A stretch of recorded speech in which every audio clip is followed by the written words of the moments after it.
Hi friends, welcome back. तो भैया ये क्या न्यूज़ है? सुनिए सुनिए सुनिए।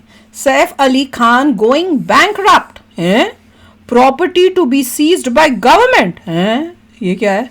अब इसको मैं तो ये सुन के ये लग रहा है कि कहीं इससे कुछ कनेक्शन तो नहीं, जो वो उसका सैफ का अटैक टू या कुछ उससे कनेक्शन, क्योंकि वो भी बड़ी वियर्ड सी न्यूज़ थी, उसका समझ ही नहीं आया।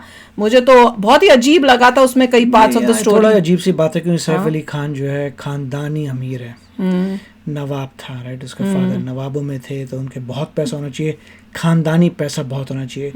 जो इंसान खानदानी अमीर है वो बैंकरप्ट कैसे वो कैसे बैंकरप्ट हो रहा है, आई डोंट नो। चलो देखें। तो वीडियो शुरू करते हैं। वीडियो शुरू करने से पहले अगर आप चैनल पर नए हो और आपने अभी तक सब्सक्राइब नहीं किया तो जल्दी से पहले सब्सक्राइब के बटन और बेल आइकन को क्लिक कर लो, ताकि आपको हमारे सारे न्यू वीडियोस के नोटिफिकेशन मिल जाए जैसे अपलोड करें। अगर आपको वीडियो पसंद आता है प्लीज लाइक एंड शेयर। चलिए शुरू करते हैं। और दूसरे दो चैनल्स उनको भी सब्सक्राइब कर लेना, लिंक से डिस्क्रिप्शन बॉक्स में, वहाँ पे भी आपके रिक्वेस्टेड वीडियोस आ रहे हैं। नमस्ते, आप सभी से अनुरोध है कि कृपया हमारी चैनल को सब्सक्राइब करें, वीडियो को लाइक करें, शेयर करें, आपड़ा पर जाएं और नीचे मिट पुणे का लिंक भी आप क्लिक कर सकते हैं। 21 की कोई सीट आपको मिल जाए किस्मत से तो आपका गुड लक। नवाब सैफ अली खान पटौदी, नवाब सैफ अली खान पटौदी, ये सैफ का पूरा नाम है। और वैसे सैफ चर्चा है कुछ दूसरे कारणों से, उनके घर में चोर घुस आया और चोर ने कुछ किया और उसके बाद उनको जो है वो पता नहीं कितने घाव आए और उनको वो घाव भी कुछ नहीं थे। जब मैंने उसकी वीडियोस देखी हैं वो कुछ भी नहीं है, हाथ पे बस वो लगाया हुआ। तो लोग सवालात अलग पूछ रहे हैं, लेकिन वो मामला दूसरा है। कुछ लोग तो कह तो रहे वो भी हैं देखे था जी, कुछ लोग ये कह रहे हैं कि उनको पता था। ये देखिए टोटल स्पेकुलेशन है, मैं इस पे बिल्कुल नहीं जाता। क्या पता था? ये कंस्पिरेसी थियरी हो सकती मेरे पर है, अटैक होगा। लेकिन कल वो बाहर आए हैं और कल ही मध्य प्रदेश हाई कोर्ट ने एक उनके विरुद्ध बहुत बड़ा निर्णय दिया है। और वो निर्णय ये दिया है कि उनकी 15,000 करोड़ की प्रॉपर्टी 15,000 करोड़ की प्रॉपर्टी एनिमी प्रॉपर्टी एक्ट में जब्त हो सकती है। जी, एनिमी प्रॉपर्टी एक्ट हो सकती है। अच्छा, हुई नहीं है तो क्या सैफ अली खान भारत के दुश्मन है? दुश्मनी तो वैसे उन्होंने निभाई। उनका जो मूल है वो अफगानी है और उन्होंने अपने बेटे का नाम एक तुर्क के नाम पे रख दिया दोनों, लेकिन किसी जहांगीर पता नहीं क्या होते मूर भी नहीं रखा। और प्राचीन भारतीय के किसी के नाम पे रखने की तो खैर सवाल ही नहीं पैदा होता। कोई देशभक्त रख लेता, पूरी तरह से तूफान आ जाता, क्योंकि कोई हिंदू नाम रख लेता। माता शर्मिला टैगोर, उनका भी जो है उनका नामकरण सुना है शायद बेगम कर दिया गया था। हालांकि शादी उनकी जो हुई थी वो स्पेशल मैरिज एक्ट में हुई थी, लेकिन क्या पता, अब आप वहाँ रहती हो तो बच्चे तो आपके मुसलमान ही होते हैं। तो सैफ अली खान हिंदू माता से उत्पन्न हुआ एक कट्टर मुसलमान है।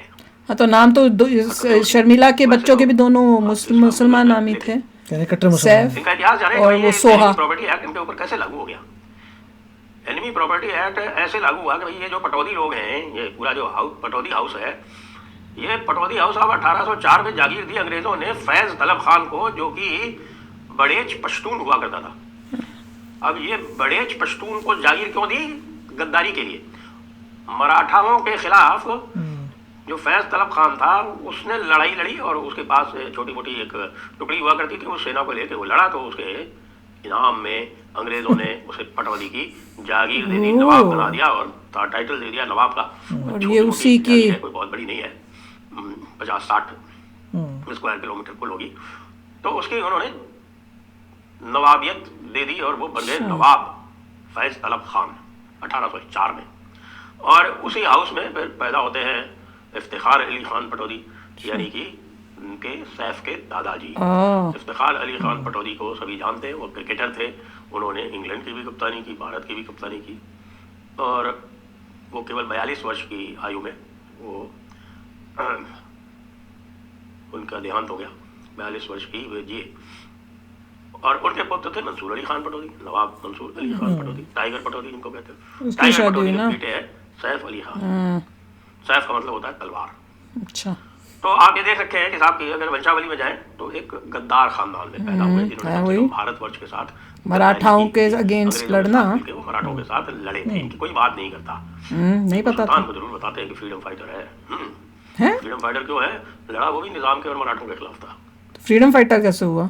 और अपने जो हिंदुओं के ऊपर हर तरह का अत्याचार करता था, लेकिन वो हो गया फ्रीडम फाइटर। वही तो। और बाकी वामपंथी इतिहासकारों ने जो अंग्रेजों के साथ लड़े हैं उनको भी फ्रीडम बड़ा फ्रीडम फाइटर बना दिया। मंडन किया है, उसको छोड़ देते हैं। आ जाते हैं अब ये कि साहब ये जनरल नवाब इफ्तिखार अली खान पटौदी थे, उनकी शादी हुई थी भोपाल के नवाब हमीदुल्लाह खान की दूसरी बेटी साजिदा सुल्तान से। तो साजिदा सुल्तान सैफ अली खान की दादी थी। अच्छा। नवाब हमीदुल्लाह खान के कोई बेटा नहीं था, बेटियां थी केवल। और उनकी जो सबसे बड़ी बेटी थी आबिदा, वो जो आबिदा बेगम जिसको बोलते थे, तो वो आबिदा जी जो थी बेगम, उनकी शादी 1926 में हुई। एक करवाई की एक छोटी सी रियासत है, भोपाल के पास ही पड़ती है। करवाई की रियासत के नवाब सरवर अली खान से उनकी शादी हुई और वो हमीदुल्लाह खान की वारिस थी, बिल्कुल लीगल वारिस, कागज पत्तर में समय। उसके बाद फिर सरवर खान जो थे उनसे उनका एक बेटा हुआ शहरयार, बाद में तलाक हो गया। अच्छा। लेकिन आबिदा बेगम भी जो थी वो भी 1950 में पाकिस्तान चली गई। ओह। अच्छा, आपको ये जानकर भी हैरत होगी कि ये जो हमीदुल्लाह खान साहब थे, ये जो चेंबर ऑफ प्रिंसेस थे उसके अध्यक्ष थे, चांसलर थे बल्कि जिसको कहते हैं। और लगातार मोहम्मद अली जिन्ना के साथ में मिलकर षड्यंत्र करते रहे कि किस तरह से भोपाल और जोधपुर और उससे मिलती हुई जो इंदौर की रियासतें हैं उनको मिला के किसी तरह से और चले जाए पाकिस्तान में। लेकिन बीच में जो मेवाड़ की रियासत थी उसने मना कर दिया, तो उस चक्कर में ये मामला इनका हो नहीं पाया, पूरा परवान नहीं चढ़ पाया। लेकिन ये आखिरी रियासत थी जिसने भारतीय संघ में सम्मिलित होना स्वीकार किया, और वो भी तब जब दिल्ली में कोई दंगे हुए और इनकी दिल्ली की कोठी पर हमला कर दिया गया। ये मरते मरते बचे। सरदार पटेल ने स्पेशल टुकड़ी भेज के और इनको बचाया और इनसे कहा कि बेटा आप तो शामिल हो जाओ, क्योंकि तुमको वैसे भी सब गद्दार मानते हैं यहाँ पे। तुमने अभी तक भारत में अपनी रियासत का विलय नहीं किया है और ऊपर से तुर्रा ये कि यहीं रह रहे हो। तो तब इन्होंने विलय किया 1949 में जाके। ही वॉज द लास्ट, यानी कि हैदराबाद के विलय के बाद भोपाल का विलय भारतीय संघ में हुआ है। ये तथ्य याद रखें। तो अब हुआ यह कि भाई इनकी प्रॉपर्टी एनिमी प्रॉपर्टी इसलिए डिक्लेयर होगी, 1960 में हमीदुल्लाह खान की मृत्यु हुई और इनकी प्रॉपर्टी एनिमी प्रॉपर्टी इसलिए डिक्लेयर हो गई क्योंकि इनकी जो लीगल एयर थी साजिदा सुल्तान, सॉरी आबिदा बेगम, पाकिस्तान चली गई। वो पाकिस्तान चली गई थी। ये एक टेक्निकल पॉइंट है, तो इस टेक्निकल पॉइंट पे सैफ अली खान आए तो लड़ सकते हैं। लेकिन फिर बाद में आगे चल के वैसे तो कांग्रेस सरकार ने तो इनको कभी परेशान किया नहीं, वो तो इनके कदमों में कदम चूमते थे, उनके कदमों में खेलते थे। 2014 में जब सरकार आई तो एनिमी प्रॉपर्टी एक्ट में इनकी जो 15,000, तो इसको कैसे मिल गई फिर प्रॉपर्टी जब वो चली जिसकी जो लीगल थी?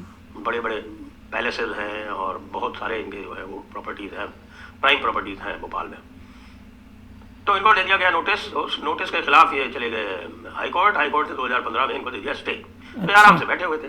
लेकिन साहब आप 15 से आराम से बैठे हैं। मोदी जी की सरकार और मोदी जी वो तो बड़े प्रेम से और गहरे तक जाके बाहर करते हैं। तो उन्होंने एनिमी प्रॉपर्टी एक्ट में कर दिया संशोधन। गुड। और संशोधन में वो लीगल एयर इत्यादि डिफाइन करके और इस तरह से उसको किया कि साहब इनके पास ये प्रॉपर्टी रिटेन करना बड़ा मुश्किल हो रहा है।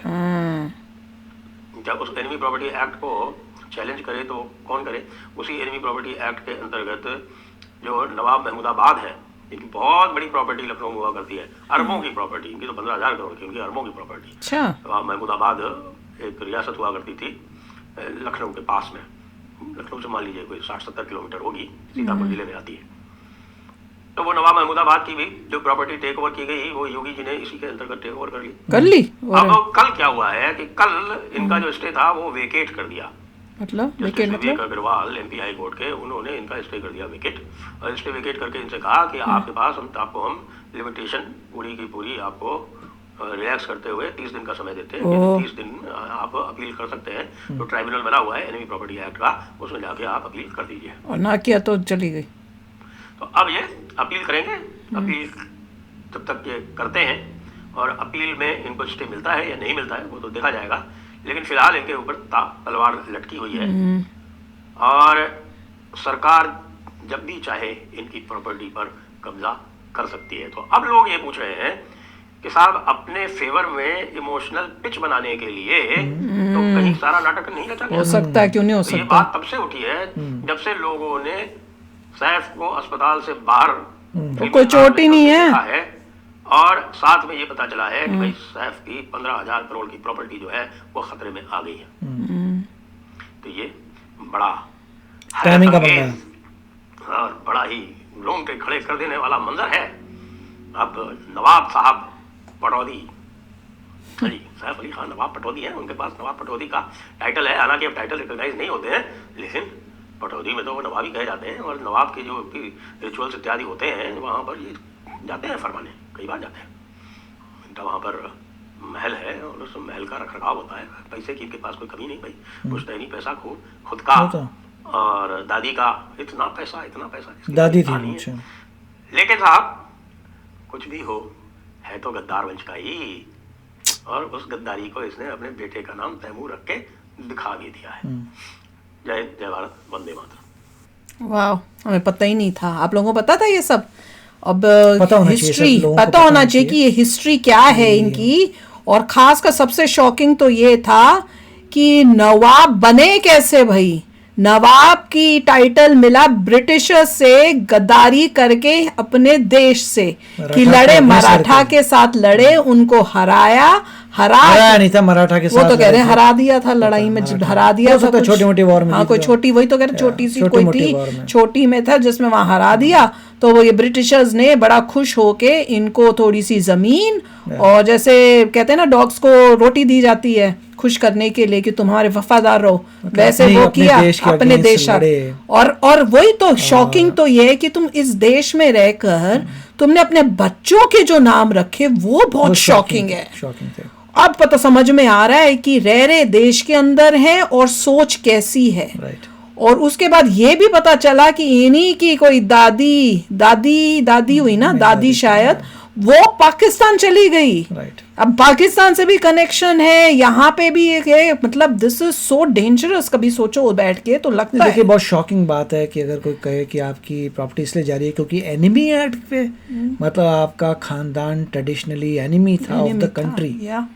बहुत ही शॉकिंग बात है, कितनी बेइज्जती की बात है।